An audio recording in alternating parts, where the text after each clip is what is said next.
Hello friends, I am doctor Navgeet from Deerghayu Ayurvedic hospital and Panchakarma centre Patiala से। आज हम बात करने जा रहे हैं एक ऐसे पंचकर्म के बारे में जो इस मौसम यानी रेनी सीजन में, बरसात के मौसम में सबसे बेस्ट है और वात दोष की सर्वश्रेष्ठ चिकित्सा है। यह है बस्ती कर्म। दोस्तों, वात दोष को अगर शांत करना है तो हमारे आचार्यों ने हमारे आयुर्वेद में बस्ती कर्म की बहुत ज्यादा प्रधानता बताई गई है और इसे सर्वश्रेष्ठ कर्म बताया गया है। दोस्तों, बस्ती कर्म पंचकर्म का चौथा स्थान में आता है। वमन विरेचन नस्य बस्ती एंड रक्त मोक्षण।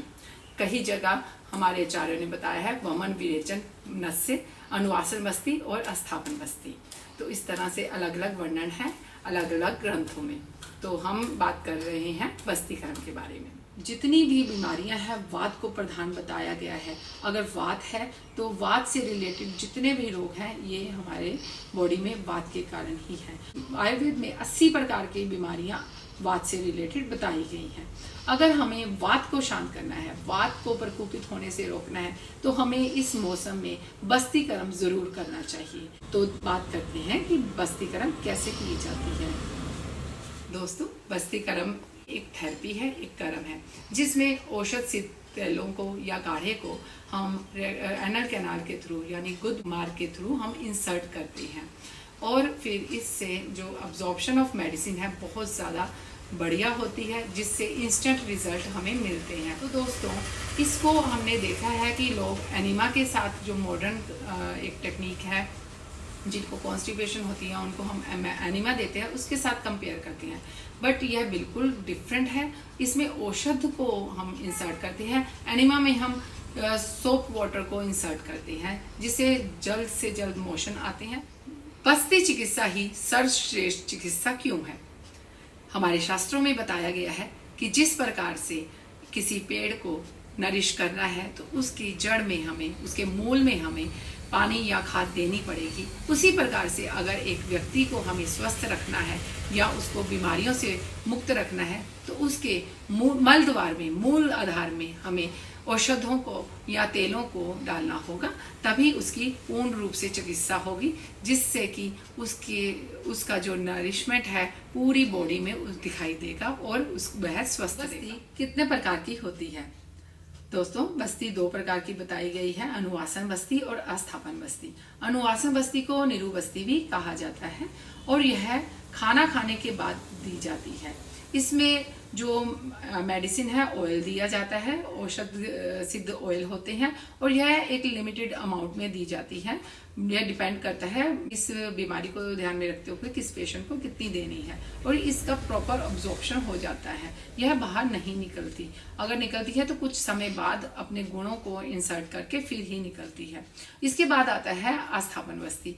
यह इस बस्ती में हम औषध युक्त काढ़े, तेल या सैंधव, लवण और मधु को इंसर्ट करते हैं। एक प्रॉपर विधि के द्वारा यह बनाई जाती है। इसकी अमाउंट ज़्यादा होती है और यह इंसर्ट करने के तुरंत बाद निकलती है और इसका निकलना ज़रूरी होता है। यह खाली पेट करवाई जाती है। इसके अलावा भी बस्ती कई प्रकार की होती है, जैसे लेखन बस्ती, ब्रीहण बस्ती, कर्म बस्ती, मात्रा बस्ती, योग बस्ती, स्नेहन बस्ती। यह डिपेंड करता है ड्यूरेशन के ऊपर, सीजन के ऊपर, पेशेंट की कंडीशन के ऊपर, उसकी स्ट्रेंथ के ऊपर और उसको क्या बीमारी है उसके ऊपर डिपेंड करता है कि किस पेशेंट को कौन सी बस्ती देनी है। और इसके साथ साथ उत्तर बस्ती भी होती है। यह बिल्कुल डिफरेंट है, इसके ऊपर हमने वीडियो बनाई हुई है। यह मूत्र मार्ग के द्वारा दी जाती है, मेल में और फीमेल में यह इंट्रायूट्राइन दी जाती है उत्तर बस्ती। तो इसके बारे में मैंने फीमेल उत्तर बस्ती के ऊपर डिफरेंट एक वीडियो बनाई हुई है, इसका लिंक हम डिस्क्रिप्शन बॉक्स में ज़रूर डाल देंगे। इसके अलावा कटी बस्ती, जानू बस्ती होती हैं। यह बस्ती कर्म नहीं है, यह स्थानिक बस्ती कर्म है, जो जिसे उपकर्म भी कहते हैं। यह पंचकर्म नहीं है, यह साइड प्रोसीजर है। इसके बारे में मैंने आपको बहुत बार बताया है। इन बीमारियों में कर सकते हैं। दोस्तों, शरीर में कहीं भी कोई पेन है, जितना भी पेन है वात के कारण होता है, तो इसलिए कहीं भी पेन है तो वात को शांत करने के लिए बस्ती कर्म कर सकते हैं।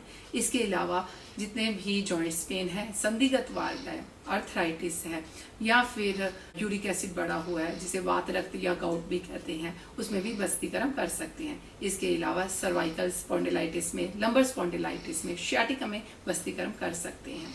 जितनी भी डाइजेशन से रिलेटेड प्रॉब्लम है, पेट का फूलना, गैस बनना या भूख कम लगना या भूख बहुत ज़्यादा लगना या फिर वेट का गेन करना और इसके अलावा कॉन्स्टिपेशन होना, तो उसमें भी बस्तीकरण कर सकते हैं। मेल फीमेल इनफर्टिलिटी में भी बस्तीकरण किया जाता है। मेल से रिलेटेड जितनी भी इनफर्टिलिटी से रिलेटेड प्रॉब्लम है, स्पर्म काउंट कम है, उनको बढ़ाने के लिए भी बस्तीकरण किया जाता है। हाइड्रोसील में, हर्निया में, रेनल कैलकुलस में भी बस्तीकरण करते हैं। लेडीज में जो डिस्मेनोरिया हो जाता है या फिर ओवुलेशन नहीं हो रहा, उसमें भी बस्तीकरण करते हैं।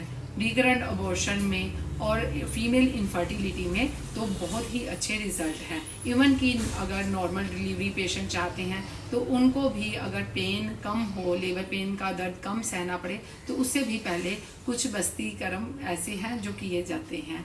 तो दोस्तों, बस्तीकरण के बहुत से फायदे हैं।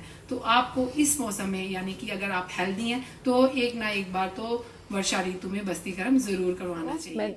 तो दोस्तों, मैंने बस्तीकरण से रिलेटेड काफ़ी जानकारी देने की आपको कोशिश करी है। मैं चाहती हूँ कि आप ज़्यादा से ज़्यादा इसको जानें और अपने आप को डिटॉक्स कराएं, रोगों से मुक्त रहें। अगर आपको कोई प्रॉब्लम है, वात दोष की अधिकता है, तो उससे रिलेटेड ट्रीटमेंट लें। बस्तीकरण इस मौसम में बेस्ट है, तो आप ज़रूर करवाएं। आप अपने नियरेस्ट जो भी कुशल वैद्य हैं उनके पास जाएं। आप पटियाला में हैं तो हमारे पास आएँ, हम आपका बस्तीकरण करेंगे। और अगर आपको इससे रिलेटेड कोई भी जानकारी चाहिए तो हमारे नंबर हैं आपके पास, आप उन पे आप कमेंट कर सकते हैं, यूट्यूब पे हमें मैसेज कर सकते हैं, इंस्टा पे हमें फॉलो कर सकते हैं, फेसबुक पर भी हमें कमेंट डाल सकते हैं। आप ज़्यादा से ज़्यादा हमें मैसेजेस करें, हम आपको रिप्लाई करने की ज़रूर कोशिश करेंगे।